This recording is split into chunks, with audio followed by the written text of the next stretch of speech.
Kami tidak akan mendirikan partai guru, tapi setiap partai harus ada guru. Nasib guru tidak akan berubah jika guru enggan melakukan perubahan. Partai setiap fraksi memerlukan ahli di bidang pendidikan.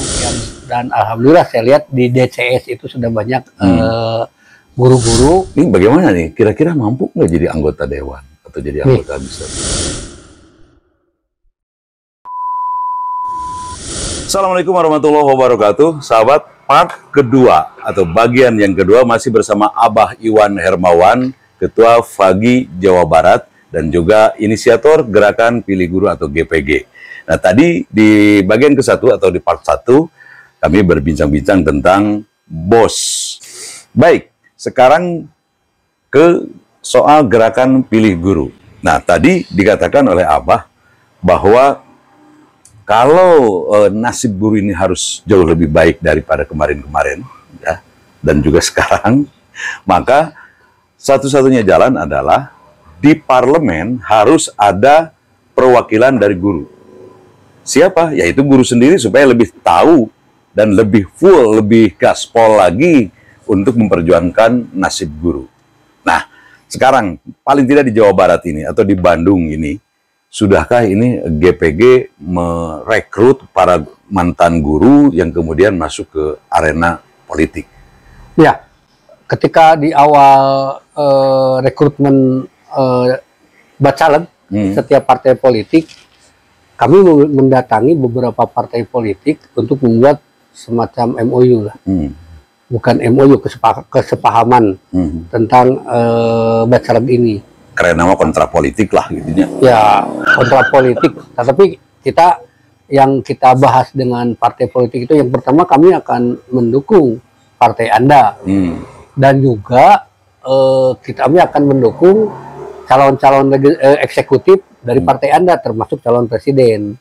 Tapi dengan syarat ya kami memohon agar Anda itu merekrut para guru baik yang pensiunan atau guru-guru yang berada di sekolah swasta yang statusnya bukan ASN atau para yayasan ya atau para aktivis lain yang berlatar belakang dari LPTK, lembaga ilmu pendidikan gitu ya.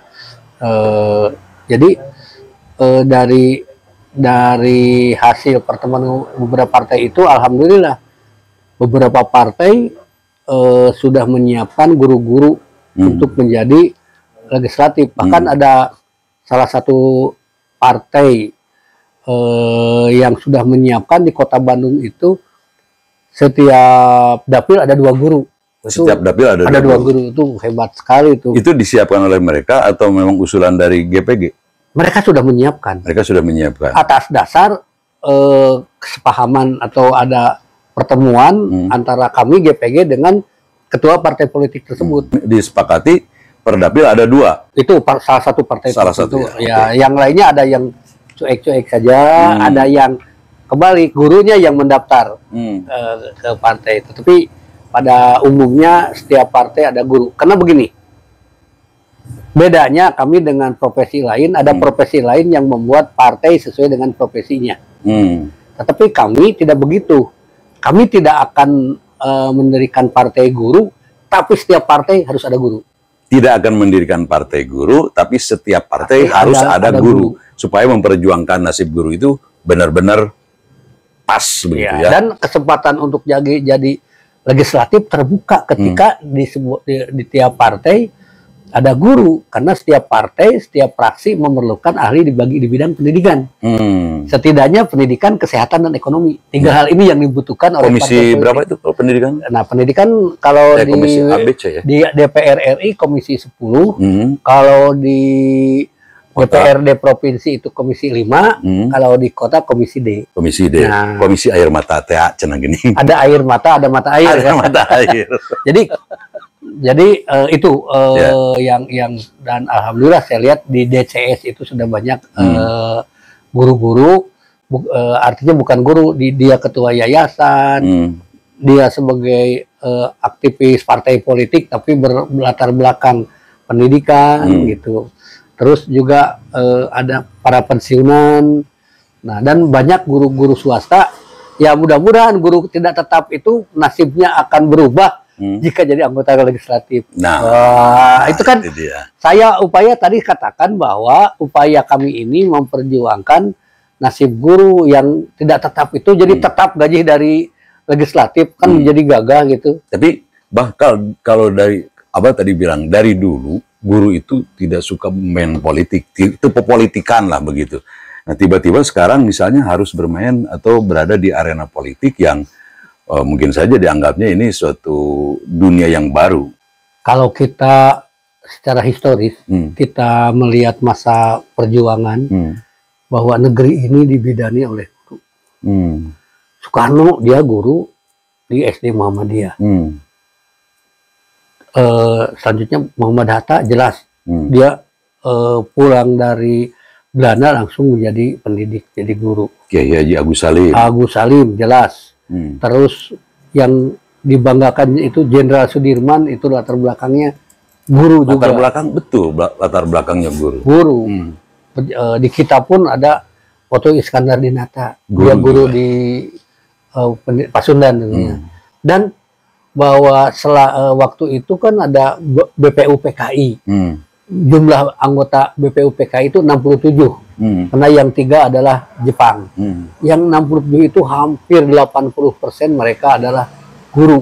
Jadi politik bukan barang baru untuk guru. Iya, negeri ini dibidani oleh guru dan mereka menjadi orang-orang penting di negeri ini. Nah, kesininya, ketika masa Orde Baru, wah, guru jadi tidak boleh berpolitik. Kita lebih baik jadi penonton sepak bola jadi daripada pemain sepak bola. Kita supporter aja, tepuk tangan. Jadi bobotoh begitu. Jadi bobotoh.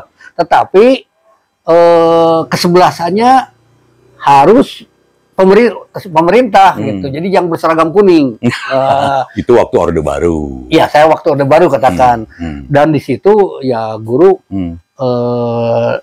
tidak artinya sudah aja konsen kita mengajar, tidak berpolitik walaupun guru non PNS. Nah, kesininya ada aturan lagi sampai hari ini berlaku. Ada PP nomor 94 tahun 2016 atau yang terbaru 2021 lah. Ya 2021. PNS itu tidak boleh untuk ikut berpolitik. Tidak boleh jadi anggota partai politik, apalagi jadi caleg.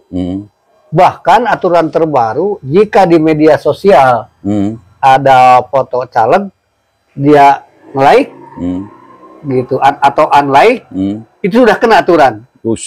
Bukan nge-like aja, unlike pun ada gini, udah dia kena. Karena di aturan pegawai negeri dilarang untuk mendukung atau merugikan calon anggota legislatif maupun calon kepala daerah. Nah, karena guru di Indonesia mayoritas itu adalah ASN, guru PNS dan guru P3K, maka itu sudah harus apolitik gitu. Nah, tetapi yang jadi persoalan dia berhak tahu partai mana yang bagus, caleg mana yang bagus. Selanjutnya calon presiden mana yang bagus. Partai politik boleh memberikan informasi kepada PNS. Ini presiden yang harus Anda pilih. Tetapi ASN tersebut tidak boleh menginformasikan lagi kepada orang lain. Itu dalam agama namanya apa, Kang? Dia punya ilmu, hasil baca, dia sudah baca Al-Quran, Al-Hadis, sudah bagus ilmunya, tapi diharamkan untuk menyampaikan kepada orang lain. Kalau saya sih jangan setengah hati lah. Udah aja kayak TNI Polri. PNS itu jangan dilibatkan, udah hak pilihnya dihilangkan saja daripada tersiksa seperti sekarang. Kalau begini kan dia punya hak pilih. Pilihannya si A, si B gitu. Bahkan kepada keluarganya dia sendiri kalau ketahuan itu nggak boleh. Kena aturan, anakku, istriku, pilihlah calon presiden itu Iwan Fagi gitu. Oh, ketahuan, bahkan itu terdengar oleh tetangga, ada yang melaporkan, kena. Ditreat. Nah, walaupun kepada keluarganya. Nah itu. Jadi sejak waktu sampai sekarang ya guru walaupun tidak berpolitik, walaupun secara historis tadi negeri ini dibidangi oleh guru. Tetapi satu pihak seperti itu aturannya ketat. Nah, tetapi tiba-tiba ada kelompok yang mengajukan judicial review ke Mahkamah Konstitusi mengusulkan kenapa mesti tidak boleh dilarang untuk kampanye di kampus atau di sekolah. Kan awalnya kampus guru dengan guru ASN yang di sekolah itu tidak boleh berpolitik, tiba-tiba di tuntutan itu dikabulkan. Nah, itu jadi polemik di masyarakat. Tetapi kalau di perguruan tinggi, saya kira kalau di perguruan tinggi kan masyarakatnya sudah cerdas, ya, sudah dewasa lah. Iya, artinya lingkungannya siswanya sudah kritis-kritis. Jangankan setingkat calon legislatif dari partai, setingkat Anies Baswedan, setingkat Prabowo, setingkat Ganjar, itu sudah dikritisi habis-habisan kan oleh mahasiswa. Nah, jadi kalau di kampus, ya kadang-kadang berpikir dua kali untuk kampanye di kampus gitu. Harus mempersiapkan ilmu pengetahuan cukup. Apalagi tidak boleh bawa alat peraga, pakai pakaian partai politik. Tidak ada boleh atribut. Nggak boleh dibawa ke sekolah. Yang boleh itu menyampaikan gagasan kampanye. Tetapi untuk di SMA, SMK, karena pemahaman politiknya, ya saya kira tidak ada pendidikan politik, nyaris tidak ada pendidikan politik di pendidikan menengah. Padahal harus ada ekskul politik gitu ya. Harusnya ada. Walaupun perbuatan politik sudah ada di situ, pemilihan ketua OSIS. Itu politik. Itu sudah perbuatan politik. Tapi tidak diajarkan bagaimana cara politik yang sehat. Walaupun mereka sebetulnya punya hak, apalagi yang udah 17 punya hak untuk menentukan pilihan. Nah, jadi kalau di SMA karena pendidikan politiknya kurang, nanti organisasi ekstrakurikuler yang ada di sekolah itu akan terpecah-pecah.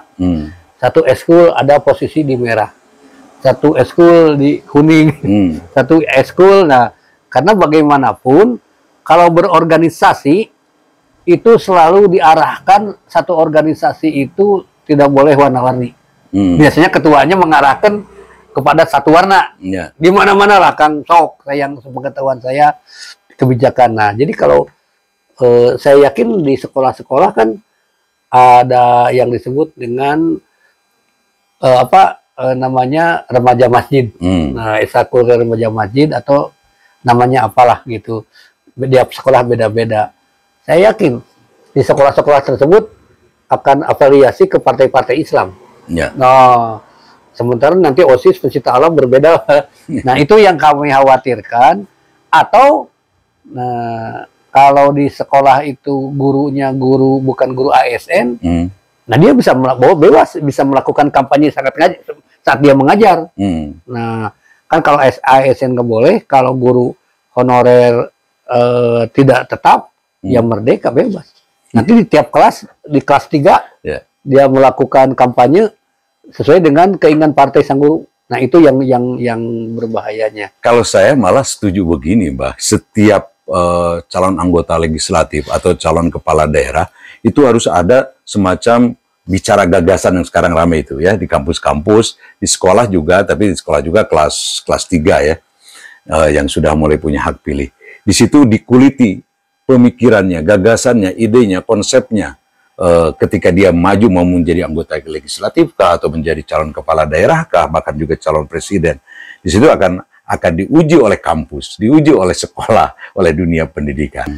Kalau dia sudah jadi direkrut dan masuk DCT, kami all out. Saya mendorong para guru jadi anggota dewan.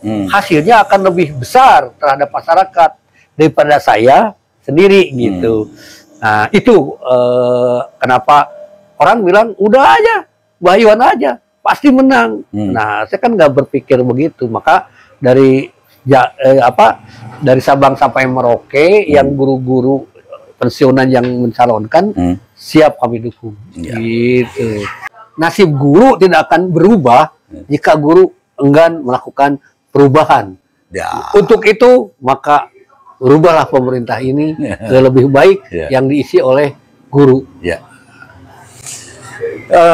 Boleh jadi tahun ini 2024 ini adalah kebangkitan guru.